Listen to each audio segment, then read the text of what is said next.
पेशावर में अशिया खुरनोश के अलग अलग निर्ख खुद साख्ता तौर पर मुकर्रर कर दिए गए। सरकारी निर्खनामे पर अमल दरामद यकीनी नहीं बनाया जा सका। मुख्तलिफ इलाकों में दूध, दही, रोटी, सब्जियों, फलों की अलग अलग कीमतें वसूल की जा रही हैं। मज़ीद ज़ाकिरुल्लाह की रिपोर्ट में।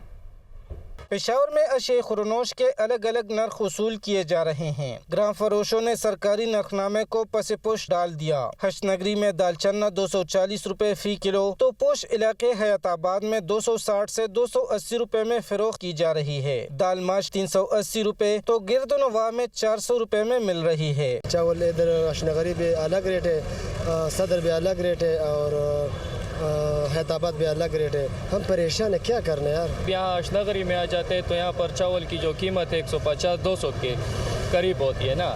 सदर चले जाते हैं तो वहाँ 250-230 ऐसे होते हैं। और जब यूनिवर्सिटी जाते हैं मतलब हैदराबाद वगैरह तो वहाँ इससे भी ऊपर रेटे होते हैं ना। तो हम ये परेशान हो जाते हैं कि हम सौदे के लिए जाए तो जाए कहाँ। शहर के मुख्तलिफ बाजारों और इलाकों में नरखनामे के बरक्स अशिया की फरोख्त जारी है। लोबिया फी किलो 280 रुपए मुकर्रर है, लेकिन 300 से 320 रुपए में फरोख्त किया जा रहा है। चावल 270 रुपए की बजाय 290 से 310 रुपए में फरोख्त किया जा रहा है।